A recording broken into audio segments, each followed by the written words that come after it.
Hi, everybody. So, this is going to be another one of those before, after, and in between things. And just like the last one, I'm going to turn the live chat off for this one as well. Feel free to comment afterwards, I guess, if you want. But yeah, if it resonates, cool. If it doesn't, that's fine. Not all are meant to, and not all are meant to resonate with all, right? I've already separated out the majors. I was doing that for the Three of Swords and the King of Cups.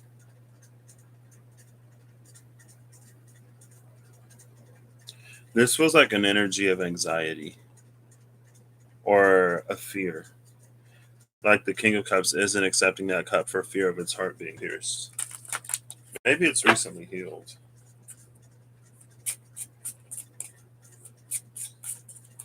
Who knows? Oops.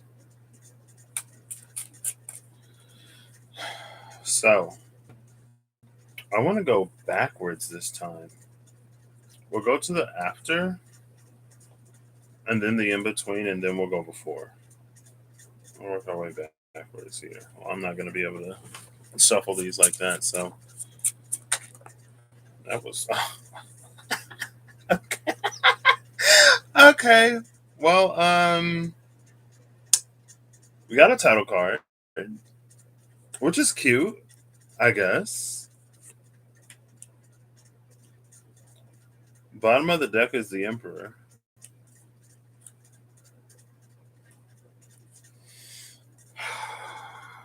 See, this is why we don't start at the end.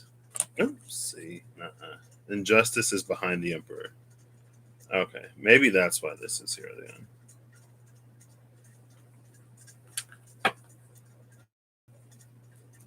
I love that the High Priestess is on the title card for these because that's basically how I treat the after.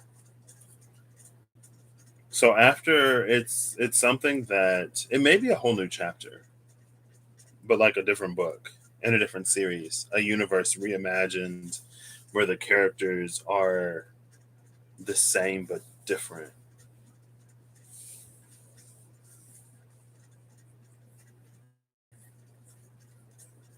So this is something that it feels less defined. It feels unwritten. That's why the Emperor Injustice is here. It's a space where we sort of take charge and where we create what it is for us to experience because we have so many choices right now. Or it's to empower us to know that we have choices. I don't know. It feels like an energy of paths that are not yet written.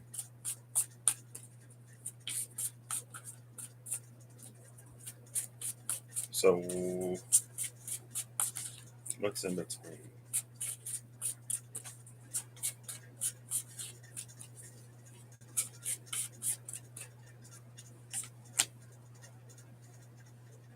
Judgment into the world. And the title card. Okay. Oh, gosh. Well, it looks like we're going to see all the title cards today. Bottom of the deck is the Ace of Coins into the Two of Coins.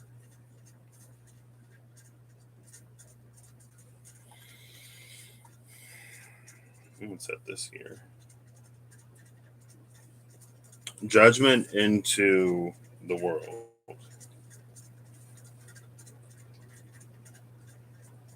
Yeah, it's that energy of things that are not yet written.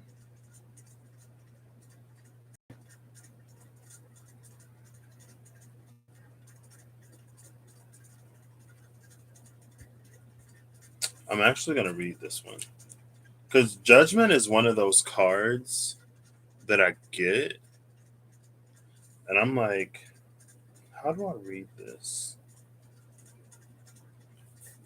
Also, like most of the court cards, if I'm being honest. Well, in context, it makes it easy. And I guess there are features of the court cards, but Judgment into the world. So, judgment is atonement and karma. The world is completion and accomplishment. In between is tying up loose ends. The fool and his family are crouching down on the ground in the remains. I'm trying to hold this somewhere I can see it. In the remains of a house and huddled together.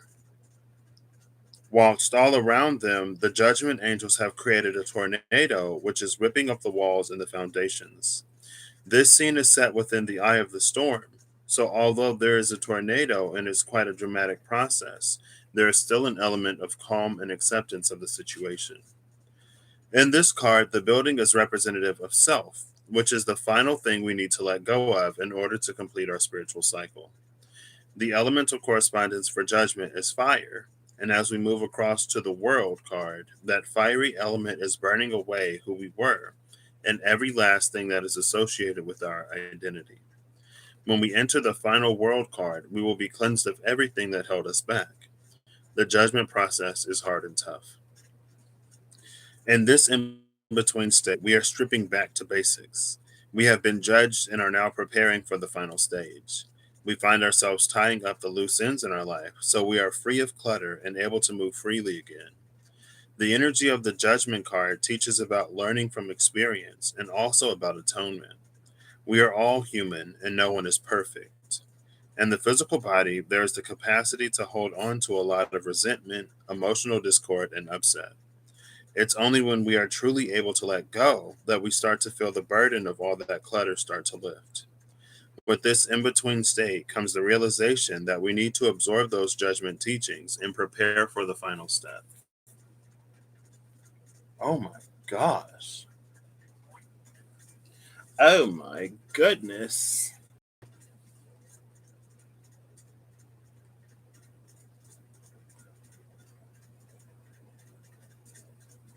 This is interesting because it feels like this one may be falling into the coffin.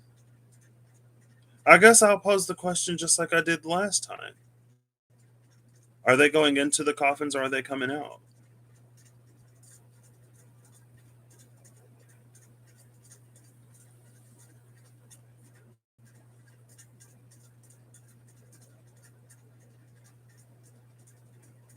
And I guess it's a question of what does a world in transit look like, right?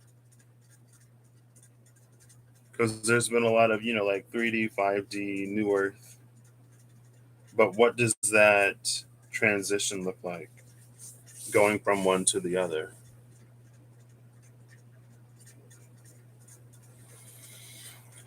What's before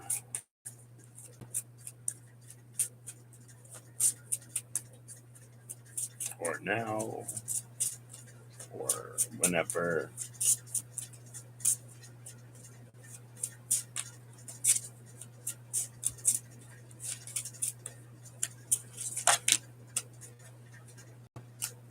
Bottom of the deck is the devil before they're chained to the post, but after they've been captured. The card that came out is the magician.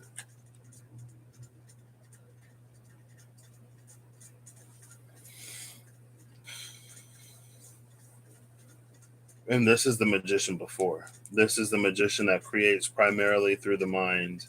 And also, there's an energy of self interest because the other tool he's holding is the wand.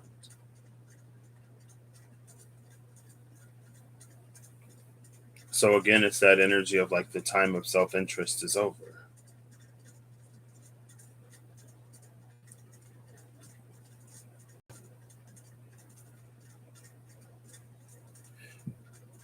There's an energy here. It's like you can take the prisoner out of prison, but you can't take the prison out of the prisoner because it feels like they're actually being freed from the devil's post. And then there's the title card, if you were wondering. So we get to see all three of them. Yay. It feels like they're actually being freed, like they're being let go, like the sentence is up.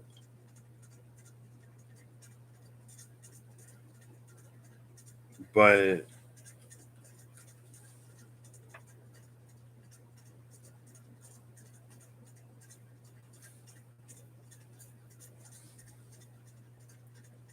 It feels like there's this energy.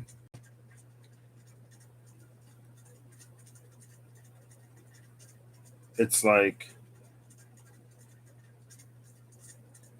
I just said, it's like you can take the prisoner out of prison, but you can't take prison out of the prisoner, right? And so it's almost like there's this energy that although its time is up, although the sentence is over, it's like it's depending on the conditioning that we went through while we were there to continue to keep us more or less in the same space, even though everything is going to be completely different. Where even as things are shifting and changing, we would sort of fall into the old. And so here the question was like, what does a world in transit look like? And it's like, here the question is, what does a collective in transit look like? What does humanity look like as we transition from one into another? And here's the cup being presented, the cup that was being refused, question mark, and that King of Cups because of a feared heartbreak with that Three of Swords, holding on to the sword and rejecting the cup. And meanwhile, the monkey's got the world in its hands.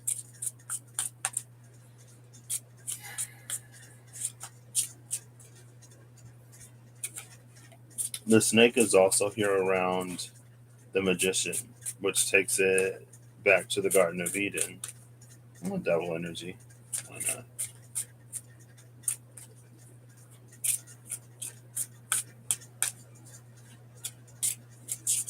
Let's get some more clarification about this before, please.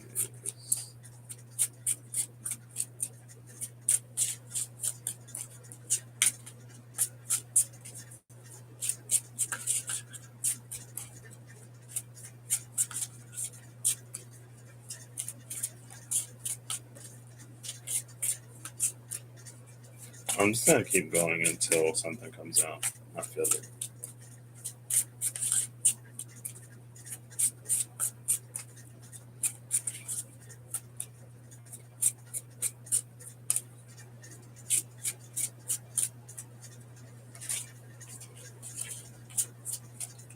What's interesting is that the wand is on the table. Not the wand, the magic candle stick thing that he holds in the after or during, right? Like this is revealed to be the true source of his power. This is what he uses to conduct these four elements rather than like primarily focusing on two and leaving two others out.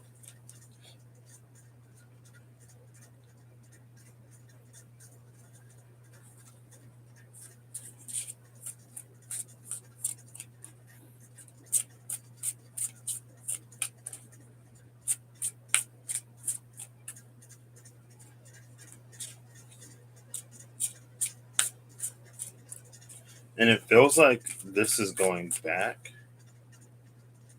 from the Two of Cups to, or from the Two of Coins to the Ace of Coins. Because I guess I'm reading it from future to past, right? The after to before. So this is going backwards. It's not going backwards. It's like it's retrograding, but it's moving forward. So it's like walking back. It's moonwalking, I guess.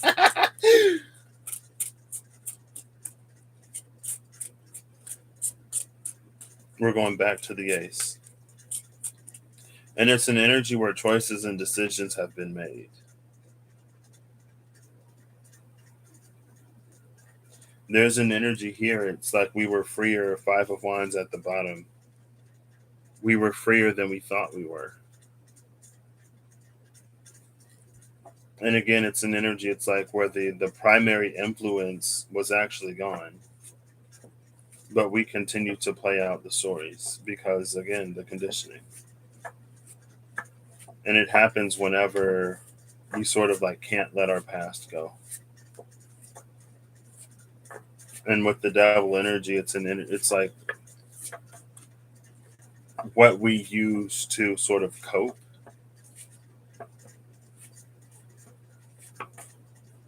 with things rather than actually addressing them.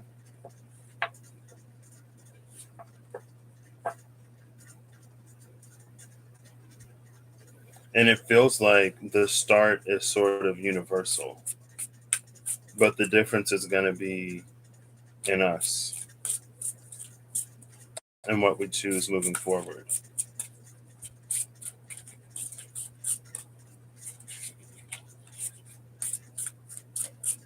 And again, with this energy, it's like it's partially focused, and it feels a little self-interested, honestly. And I guess that's the thing about the emperor is the emperor has to take care of himself and his empire,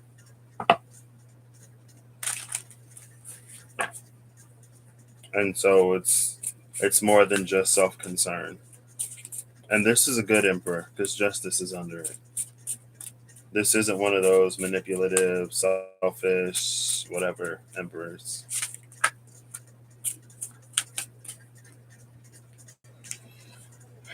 The Nine of Swords and the Knight of Swords.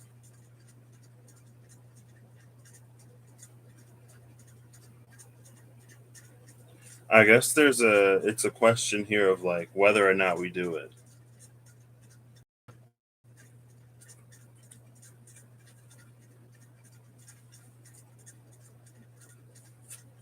I want one card.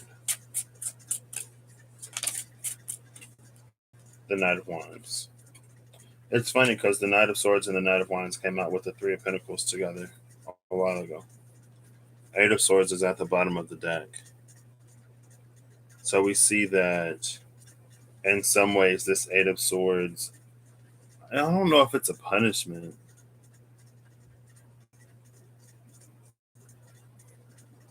I don't even know if that phantom is real. Because there's a question of like whether or not this character is real, whether or not this character has as much influence as we think it has. And again, it's this energy of the devil, but we're not actually tied to the post.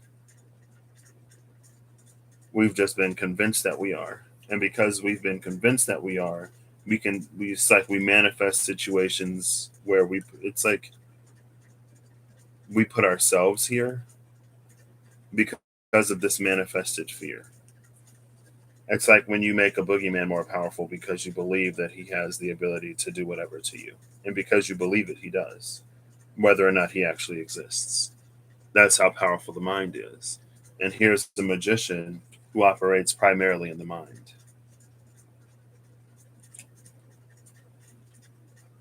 There's no balance in this magician. Not really.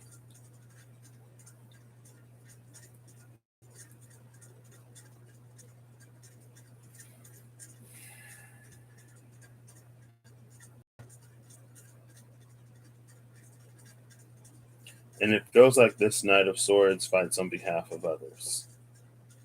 Like that's the reason why he takes up his sword, right? It's the community behind him. The Knight of Wands is my pre-strength card. I just remembered that yesterday. Seven of Wands is minor strength. The Knight of Wands is pre-strength, and then strength is strength. The Nine of Swords, the Eight of Swords at the bottom. See, it's like as we give this figure power, we become lost in it. And it feels like these are imagined hurts, these are imagined woes. So this isn't related to anything that's like very real in the world. This isn't related to anything experienced, right? Because these are swords, they're thoughts. They're not like pinnacles, right? It didn't actually happen. It feels like it's not actually happening.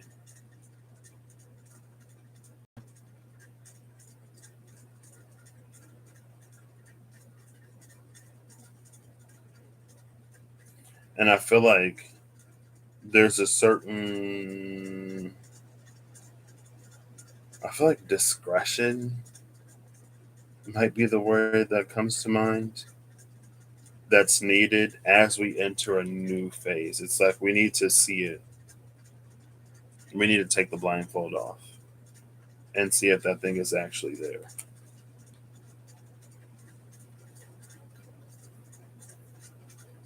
And both of these knights are moving in this direction. Both of these energies are stuck. Neither one of these will move.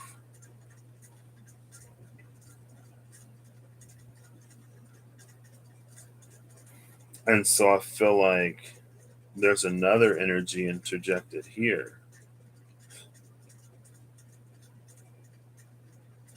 It reminds me of, oh, who was it? And the Norse and the Yggdrasil Norse divination cards. There's Sinmara, who is of nightmare, who infiltrates our dreams and who convinces us of things that aren't necessarily true. And then there was another force that it felt like it balanced her out, where it can also enter those spaces and get us to see things differently. But between the magician and judgment leading into the new world, or judgment leading into the world, it's an energy of the things that must be done. The magician with the Knight of Swords, the things that must be done. And there's an energy of change here. It's like we have to change the way we think about things and we have to change the way we go about things, like doing things. And then here's the energy that sort of like keeps us from doing that. And I think that's why this is still unwritten. Because it's almost like we have to be well on our way to becoming this before this becomes more defined, before it becomes clearer.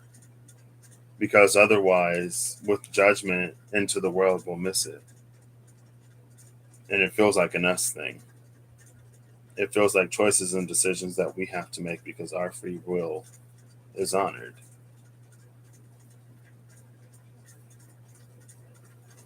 And then here's this energy of like feeling like we don't have any choices, feeling like we don't have any options. Well, we do. We always do. There's always a choice. But when we act in self preservation with no regard for anyone else, that's when we sort of give others the permission to do the same when it comes to us. We only cry foul when it happens to us, not when we're the ones doing it to someone else.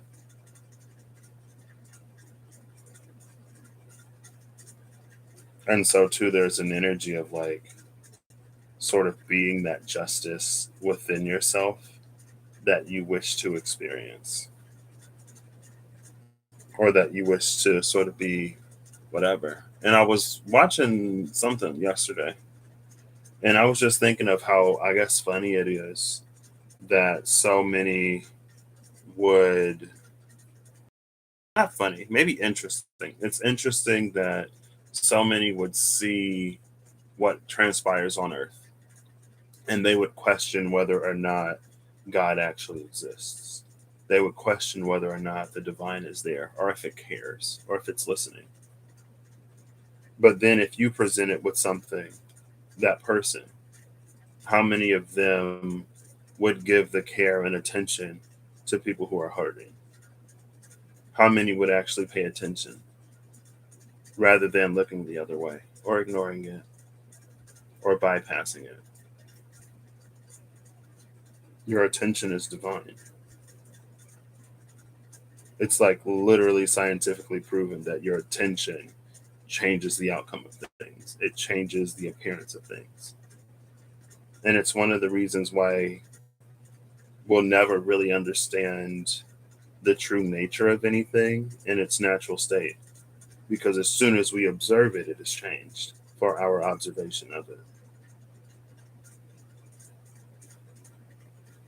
And maybe that's something that transpires here through a sense of powerlessness. And because we don't want like empathic fatigue or whatever, there are things that we just blind ourselves to.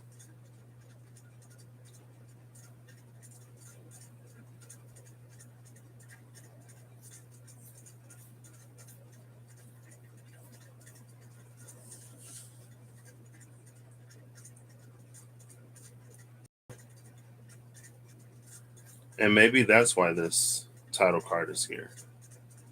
Because of all of the things that we don't even want to look at, or because of all of the things that we don't even want to face.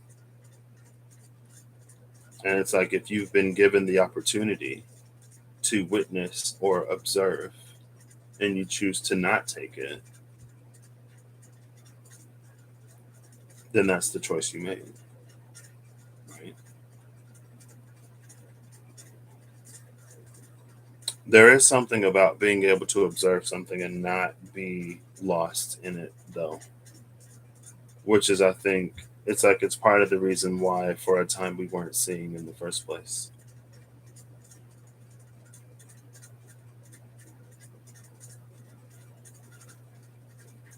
Because it isn't easy. And because there are so many things that are beyond us and above us. But again, your attention is divine.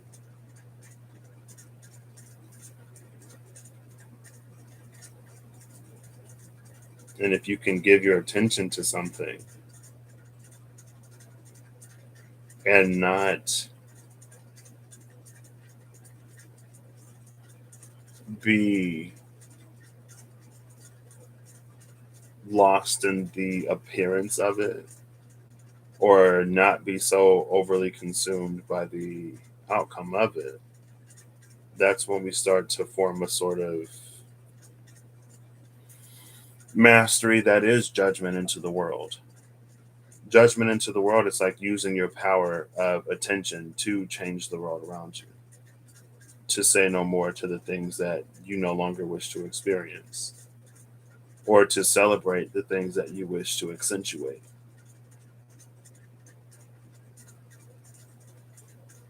It's like attention is literally the thing that brings that which is of darkness into the light.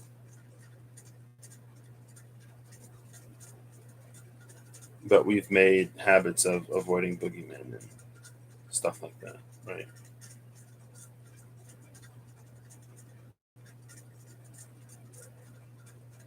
So much so that that which is sort of easily manageable and controllable, or more easily manageable and controllable, it gets blown out of proportion. And there's not much water here. The little bit of water here may be sort of drying up, right? There's like no water on the table. It's all air and fire. And I guess what, Earth and the devil, maybe, I don't know. Capricorn. Swords, swords, wands, fire, and judgment. And then the magician, although it's usually all elements, and this one, the only ones it's holding, it's more fire and air.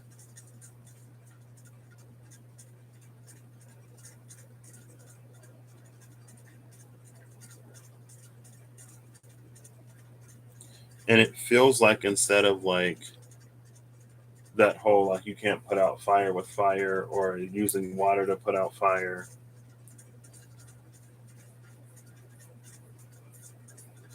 it's not about necessarily putting out anything. It's about introducing something to bring things into balance. There's a sort of alchemy here that is beyond temperance.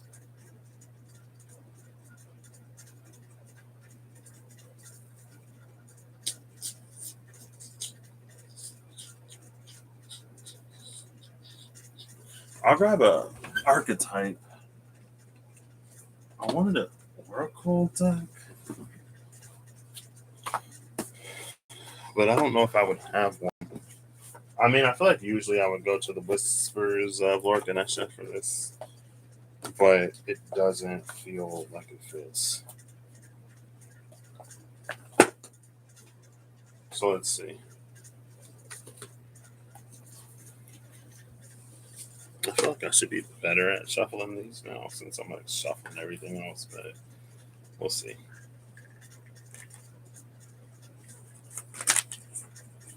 Mm,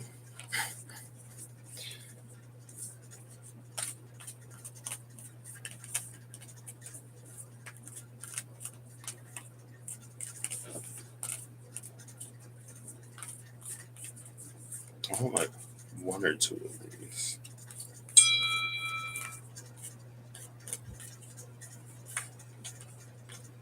I'll take this one. I'll give it two more. Oh gosh.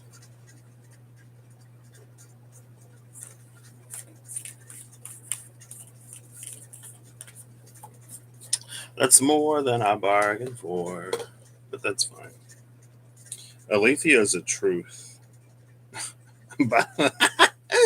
Bottom of the deck is the comic. Okay, I'll try to lighten up a little bit. This is very somber, almost feeling. But at the same time, I don't know. Like, I'm the type of person, or I've become the type of person because of my own life and my own journey. That's like, we need to do what we need to do. Because if we don't, like, it'll be too late when time is up to wish that we had done something different. Alethea over here, it's the healer, apocalypsis, and the dead end. Oh gosh, dead end, apocalypse, and the healer. And the card that came out is the bridge, which is perfect. And I'm gonna read. I'll read Alethea first. I'll read it this way, even though I started this way. Alethea is number 77. Oh wow. 77, master number 77. Alethea is truth. We can also recognize Alethea by its contagiousness. When we hear someone speak the truth, we see the truth within ourselves and are more likely to tell our own story. The Alethea card requires us toward an act of truth. In red, it's an act, not like a show or a performance, but an action, right? This might look like a conversation, a gesture, a poetic act, or a ritual that honors the unveiling of what's been concealed. Reclaiming your own truth is a way to reclaim your vital energy, health, and sense of belonging in the world. Truth has its own wings. Set it free. It is said that the resonance of our voice changes when we speak of falsity.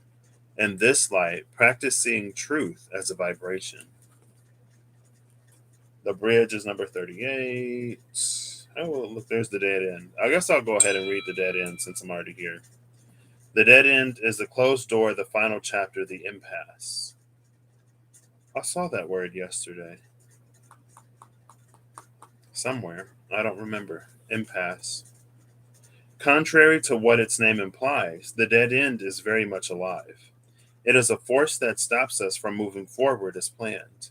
It is thick, dense, uncompromising, a wall beyond all walls. With every bramble, thorn, and stone, it simply states, "No more, child. You have reached the last page of this chapter." It is natural to resist its very resistance and struggle even harder to make our way, to prove our point, to hold on to what was. And this we fight with life itself. From a mythic perspective, the end you face is very much a beginning. There are doors opening all around you, just not the one you planned on walking through. If you are honest and courageous enough to accept, adjust, and adapt, the dead end becomes known as life's beginning. And the dead end is number 60, 40. Sorry. Hold up, wait. Yeah, it's 40. XL. Yeah. The bridge. 1 second. I need to check this. Okay. I'm good to start on Monday. I thought I would be starting on September 7th, but I'm starting sooner than I thought, which is what I wanted, which is why I moved so quick. So, the bridge, the connection, the link, the gate. Bridges are built to connect two worlds. They create flow, allowing us to travel between realms, ideologies, personalities. This archetype is the gesture of acceptance, of saying yes rather than withdrawing, separating, and saying no. When we cross a bridge to an unknown land, we are led magically into a new reality. We open up to otherness. Healing and communication are made possible. We enter a state of curiosity, wonder, and learning. The shaman, for example, creates the bridge between the everyday world and the sacred. This card asks us to study the connections between the seemingly disconnected parts of our life, relationships, ideologies, histories. Remember that a bridge can't be forced. It must be made with love, or its structure will not withstand the inevitable weather of life. And I think that's something that I'll just keep reading. I'll just keep reading, and you can form the connections wherever you form the connections. Now I'm going to go back to 25 and read the healer, and then I'll read Apocalypsis. Hey, there's the shaman, but I went too far.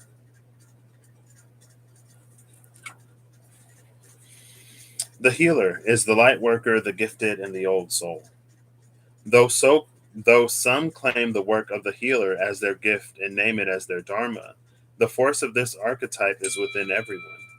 It is our natural inclination to remember, to return to, and to reclaim that central and eternal life force from which we so easily drift away. In Sanskrit, the word avidya means forgetting, and it is said that this is the source of all suffering and dis-ease. The healer's mission then becomes to move through the comfort of forgetting, through the veils of ignorance and denial, to reveal the radiance that already exists. The healer approaches this in multiple ways, from multiple angles, knowing the cycle of healing is not linear. It is a multi layered and circuitous process, always leading back to its own origin, much like the Ouroboros. And then Apocalypsis is 74.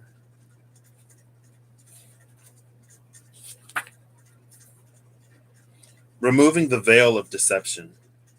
Apocalypsis indicates a particularly painful time, one that unfolds when two disparate dynamics occur simultaneously, pulling the psyche in seemingly opposite directions. The first is a lifting of the veil. This means truths that have been kept in the dark are revealed, seen, and unearthed. No matter how relieving it is to witness them come into the light, an element of despair and grief follows. The second dynamic is the regeneration that comes from the wreckage of the revealed truth. The old narrative breaks and a new story forms. Apocalypsis energy is similar to a forest fire's devastation. It is similar to a forest fire's devastation for the sake of regeneration. The veil lifts and we see who and what has been hiding. From the nakedness of the truth, a child is born.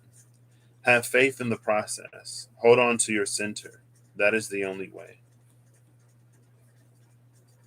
All kinds of things will be revealed during a time of apocalypsis, from big global lies to little white ones that lace the bedroom sheets. Brace yourself for the horse of truth to storm your every field. And that I feel like that does this justice.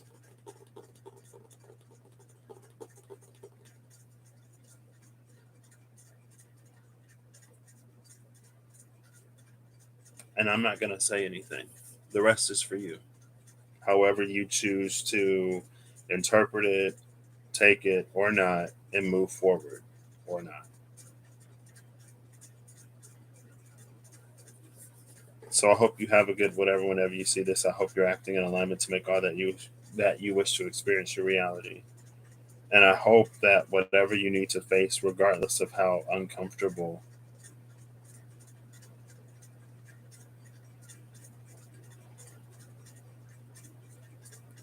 I don't know. I would say I hope you face it, but not everyone can handle certain truths, and not everyone is necessarily ready to. And it does feel like sometimes if we know something before it is our time to know it, or before we're capable of handling it or processing it, it can hurt us more than it helps us.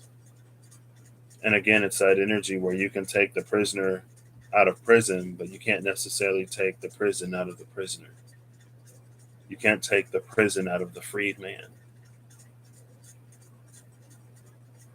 And not everyone is necessarily looking for freedom.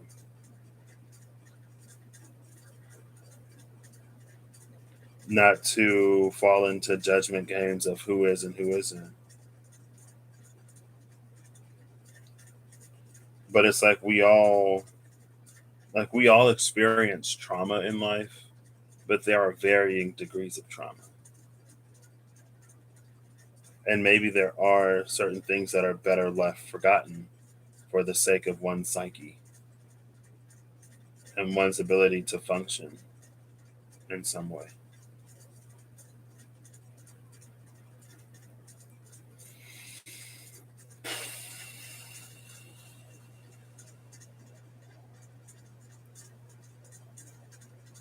Whatever you need, I hope you find. And know that while sometimes some things may be difficult to accept in the moment, it leads to much liberation and freedom in the end. So I will see you all whenever I see you, and I wish all the best for you.